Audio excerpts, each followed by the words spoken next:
Gifts from Kundalini. So, I mean, there's a lot of gifts that naturally, like, empathetic or skilled people have.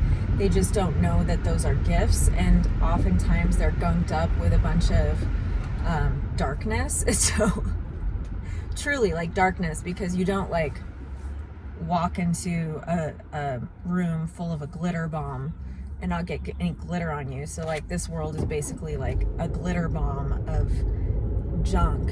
And so when we get here, even if we have a thin veil, there's going to be some elements of darkness that get on us. And so before those parts are cleared out, some of those gifts may look like people that are just too sensitive. Everything's hard. Everything affects them in big ways. Everything that they experience is something they have to overcome. It takes them so much time, and they are so traumatized by what other people aren't traumatized by, like broken relationships, expressions of love and empathy that is just not understood or reciprocated. People don't understand you, all that junk, right? So it's just hard when you're a hypersensitive person in general on this planet. But once you're kind of cleared out, which Kundalini is a great healer, it just clears out all that glitter. It's just basically like a huge shower for that gunky glitter that gets on you in that glitter bomb planet, which is this one. And when it clears you out, you end up being able to utilize the skills that you already had that weren't polished. And so one of those for me that I think I knew I had access to at times before, but didn't know I had access to, was channeling. And so channeling it's kind of like tuning into a radio station of a frequency of a being of wisdom or trickery, depending on your vibratory state, that you can tap into that radio station and just get information from that radio station. You know, there's a really good movie by Pixar, I think it's called Soul, where this dude dies and he ends up getting kind of like a tour of the other realms. And one of the places is they can go into this space where there are all these like artists, creators, writers, musicians, whatever, and they're doing their art, and you can see above their spirit is like connected to like this source, and it's just kind of a big pool of ether where people are pulling this genius from. And that kind of state of flow, that flow state where you're elevated in a thing you're good at and you love doing, is that genius that's universal, and I believe available to everybody. You're just tapping into your particular flavor of it at that time and pulling from it, which is why like some inventors end up, like there are a bunch of people that come out with the same invention at the same time. They've tapped into just like basically a source of information, and they're able to express it, some more quickly than others. They get resources for like being able to patent things, and they're able to manifest this idea into something that is widespread that people know about. And others, they're like, I had that idea, and they really did. They were in that flow state of knowledge, and they were able to get to it. They just didn't have the access to be able to deliver it. So I would say, in particular, channeling for me, I've been able to channel before, even when I was in my gunky, glittered up state, because when you reach a certain elevated state of vibration, you can tap into that, and those can last for little moments or big moments. But usually when a person has gifts that are kind of natural, and I've naturally just been a writer and a weaver of language my whole life, largely because that's a gift my mother gave to me. She's just got a tremendous vocabulary, and she would always, exercise that with me when I was little, and it came naturally to me, much like someone who sings and has like randomly perfect pitch and you don't know why. Like words just are my thing. And so is like intuition, empathy, blah, blah, blah. But when I would get into states of flow around creativity, like when I was younger, I would, sit in a booth at this coffee shop that was basically my home called Dreamwalker, and I'd smoke cigarettes. I would smoke cigarettes and write for large periods of time, completely engulfed in this vision of what I was trying to express. And so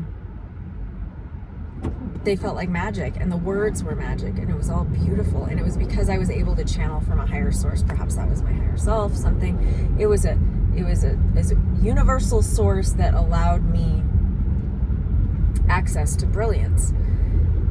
Was that me? Yes, it was me at an elevated level. And so when you're channeling, you have to be at an elevated level or not. You can be at a lower level, but like I've said in another video, is that you will reach the level of vibration you're at in your skill set. So if you're vibing low, you're going to get some potentially darker beings that you connect to.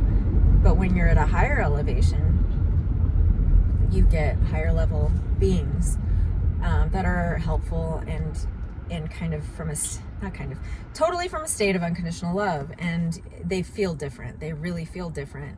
And until you're in that place where you can really discern the feeling of the feeling different, just being careful about that. But nonetheless, channeling for me after Kundalini rose became effortless, in that I was able to get information from other sources that were divine, and also from a higher frequency, because Kundalini clears everything out. So suddenly I didn't have trauma in my body anymore. Energetically, it was gone. And after 44 years of accumulating that like glitter bomb trauma in me, it made a huge difference as to how I perceived and experienced these already existing gifts. And so channeling is it's a state of being able to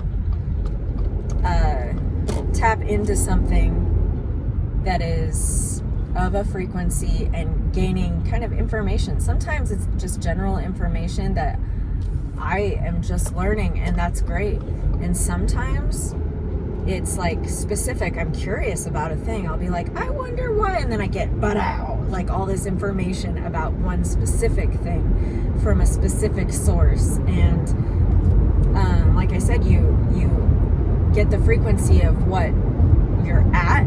And for me, I started like within about 5 months of it, trying to ask for the source that's best suited for what I'm asking. So I would get something related to the knowledge I was seeking. For example, during I think it was last fall, when the nights were getting longer, the days were getting shorter, there was kind of harvest, there's all this like introspection around transformation and cycles of life and season changes and just life and death in the things that you see around you that are blooming and then dying and giving forth fruit and all this stuff. It was, to me, reflective of so many of the universal truths that exist in Hermetic philosophy that I had learned about.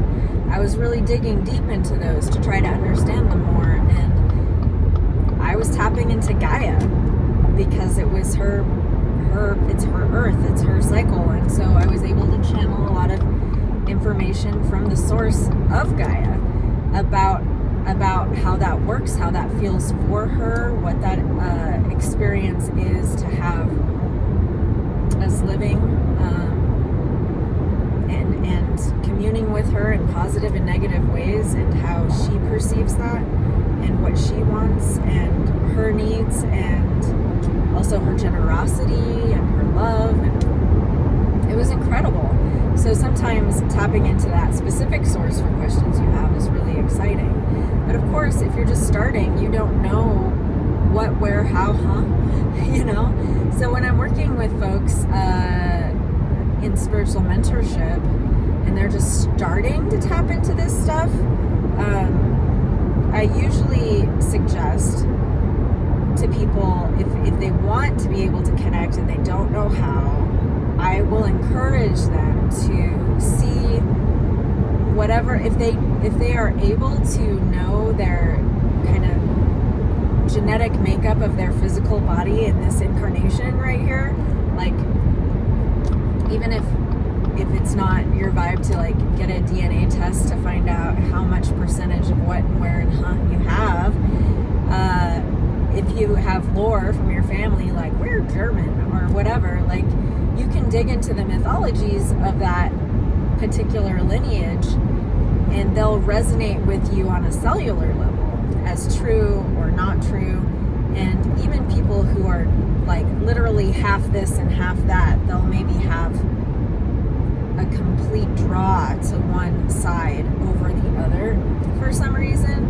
And for me, that lineage started with my Norse side pretty heavily. I connected to Odin, or I didn't connect to Odin. Odin connected to me, and then it was like the rest was history, because it was incredible.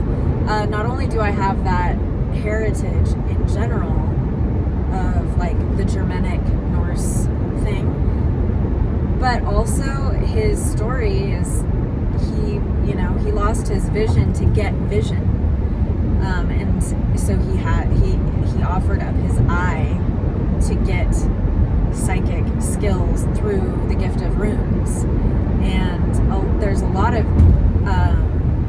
mythology around beings from all different cultures that lose their eye to gain psychic sight, which is the third eye. So you really gain new sight, which I consider so interesting because one of my eyes went permanently crossed as a 4-year-old, and I had to wear a patch for a year to like strengthen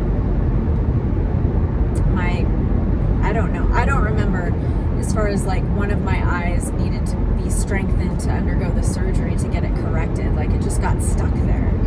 And just the fact that I had an eye patch and I lost the capacity of one of my eyes, it was wonky for a period. It was very in alignment with psychic sight lore. And so when Odin connected to me, I was just like, oh, samesies, thanks. And it was really cool. So he was able to guide me first in small ways. Like I'd start seeing Nordic things around. I'd see like Viking sigils, and I'd see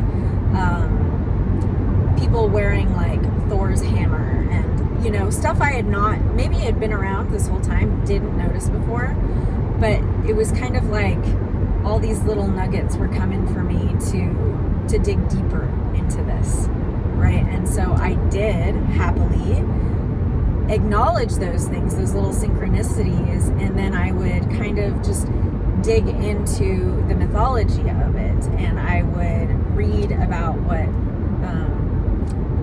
what applied to my life or how I could relate to it. I had bought runes when I was probably 22, 23, pulled those out, started like digging into those, and of course at that time basically social media started feeding me a lot of Nordic stuff. So it was not all just Odin coming for me in a channeling sense. It was the entire universe was conspiring to guide me in that direction. And some of that is just acknowledging that's happening. Like before you have a real connection to it, you have to start really feeling and believing that it's real. And it's not just, I'm making it up. It does have meaning. And so I feel like with our genetic makeup and our DNA and our physical body, which is our density, which is our third dimensional state that we're living in on this planet that has time and space and all this stuff, when you're not familiar with all the different aspects of time and space and dimensions, that's the easiest one to access. And so maybe start with accessing your ancestral lineage of gods and goddesses, and see what resonates. And if something really like hits you, like gives you chills, or you see a lot of signs of that around you, that is a rabbit hole you just want to go down. And it will just like seriously pay off. And those are just baby steps, but the folks I guide to do that, they experience magic like almost immediately. And they'll come into my office and be like, oh my gosh, you won't believe what happened this week. And then they'll like make notes about how many times something like that showed up on their phone. They'll be like, and this happened, and this happened, and this happened, and this happened. And I'm like, yeah, congratulations, we're here. So that's kind of an intro of channeling for me, and there's so much more to say on that, but that's just a little starting point, little nugget.